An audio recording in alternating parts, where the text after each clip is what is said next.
So sir, kayo yung nakalagay dito kasi I'll just give the context. No? Nung February pa dapat magpapalitan ng Senate President at dapat to napunta kay Senator Loren Legarda. Pero nakatanggap kami ng mga tawag at dun sinasabi hindi maaaresto si Senator Jinggoy, hindi magkakakaso, wag lang siyang sumama. Narinig ko mismo yung conversation. Pero may kasama pa kasi kaming isang senador na siya din ang nag-decide na wag nang ituloy yung pagpapalitan. At netong ako na, kausap ko siya, payag siya pag number 14 siya, number 13 Senator Bato. But tinatanong ko siya, kasi wala naman siyang kaso. So tinatanong ko siya na, Sen, bro, wala ka namang kaso eh, bakit ka tinatakot? Tapos sabi nga niya na, kita mo naman sa Blue Ribbon eh, banggitin ka lang, patay ka na. At etong ginagawa nila Senator Lacson, nila SP Soto, mabigat. So ang kinatatakot din niya, wala naman siyang kaso, wala naman. I can back up this, what I'm saying. But nagulat ako, dito po, sa letter E42, nakalagay dito, nag-deliver kay Senator Tito Soto. Pwede niyo bang i-verify? Totoo po to at ay kwento niyo yung circumstance. Yes, Your Honor. Sige, sir. Yung time na yan, Your Honor, advance team kami, Your Honor. Nauna kami sa area kasi in-advise na kami ng team leader namin na mag-proceed na sa building ni Tito Soto sa Baclaran. So, after lunch, nandun na po kami aboard. Ngayon, nag-aantay kami na dumating sila ni Boss Saldi. Kalau na dumating sila, ngayon, na okay na yung area, nariko na namin. Pagdating nila, na ako nag-guide po doon sa baba. Parang may basement sa gilid po. Ngayon, dumiretso yung limo ni Boss, umikot, tapos nag-drop off. Tapos, umakyat sa parang nagdanan, Your Honor. At tapos may elevator.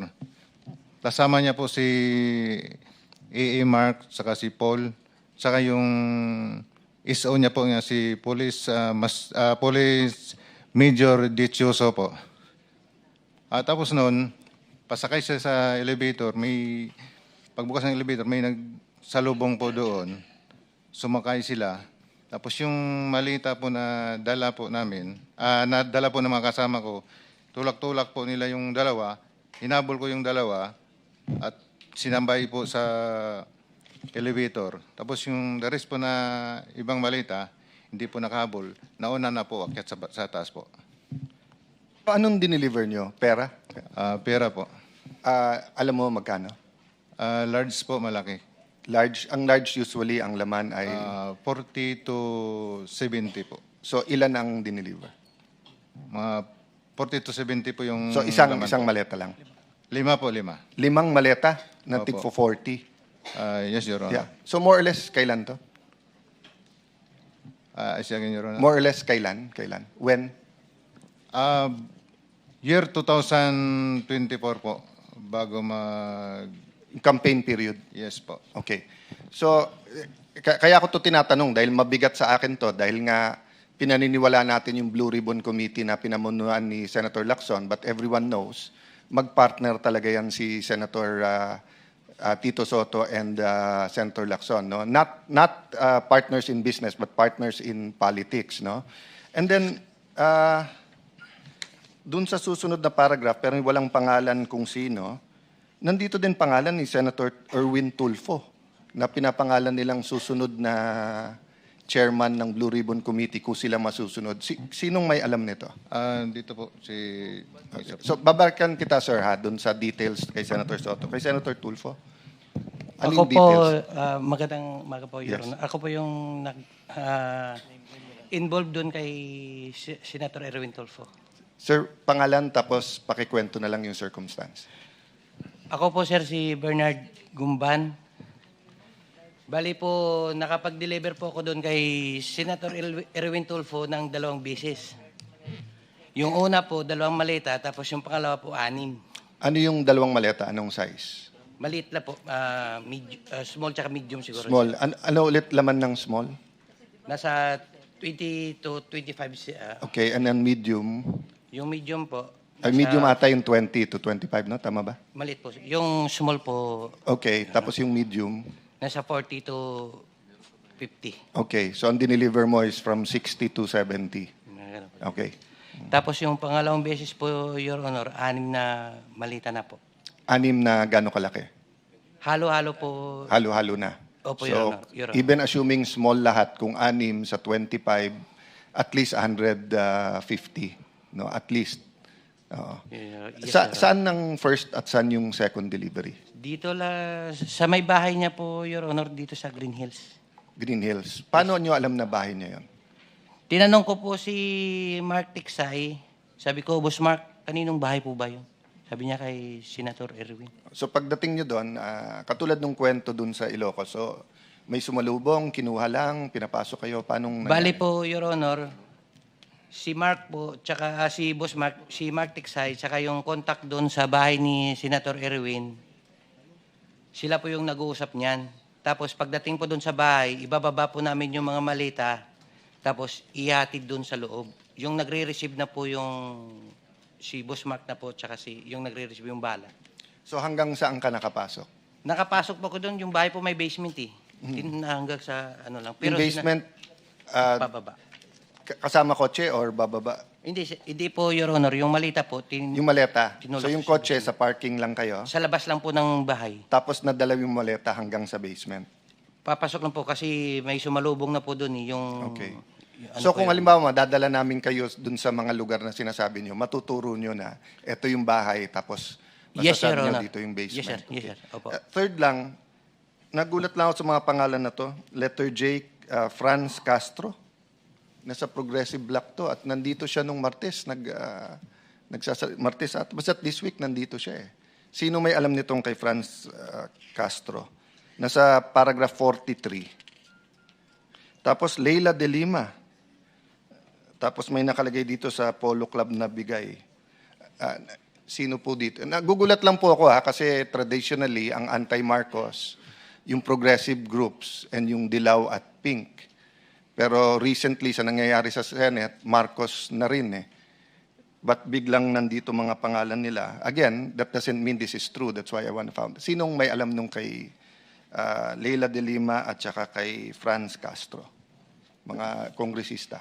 Si Franz Castro, Your Honor, laging ka-meeting niya nila boss Saldico sa opisina niya doon sa Congress po at saka sa Townhouse. Then pagkatapos po ng meeting nila, paglabas po, may mga bit-bit na po yan silang mga paper Pag bag. sinabing sila, sino pa usually kasama ni Franz Castro? Not necessarily sa pera, sa meeting.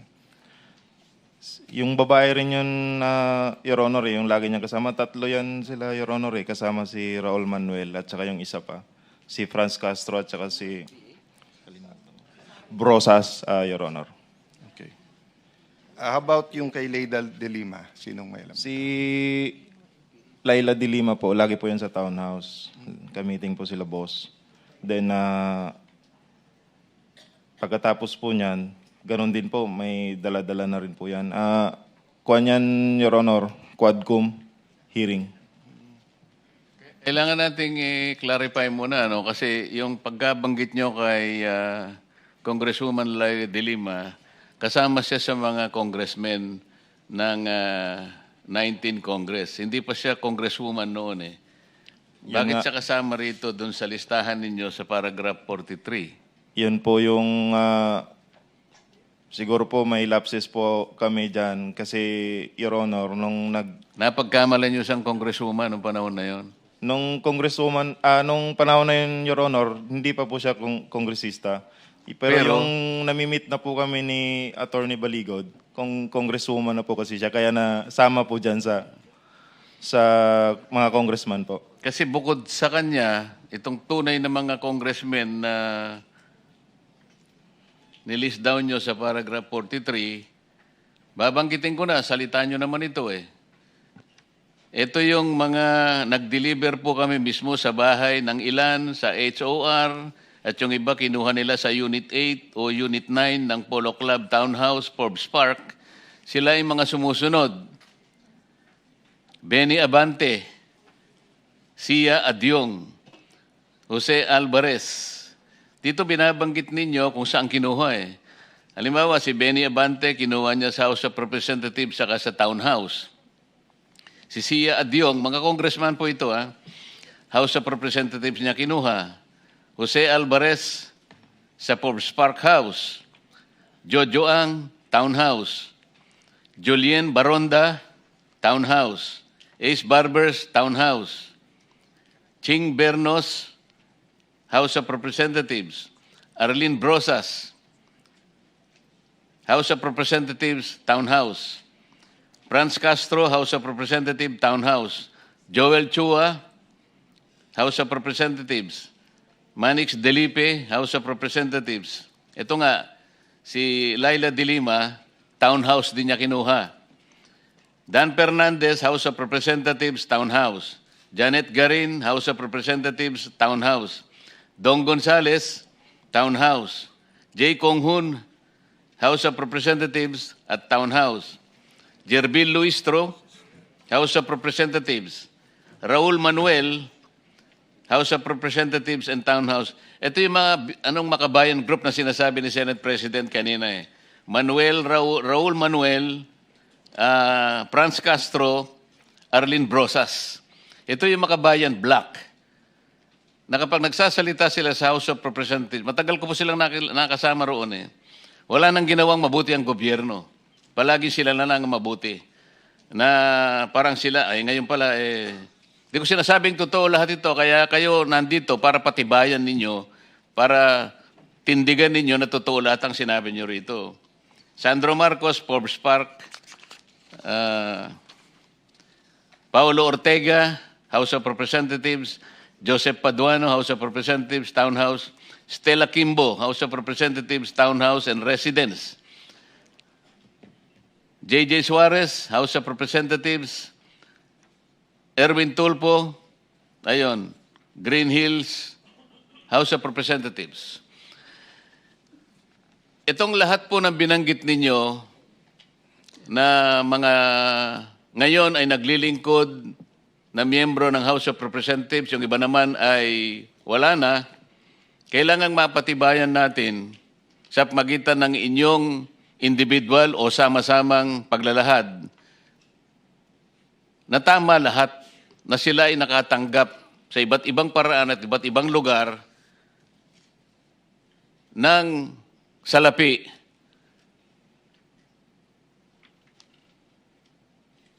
na kailangan nating mapatunayan ngayon.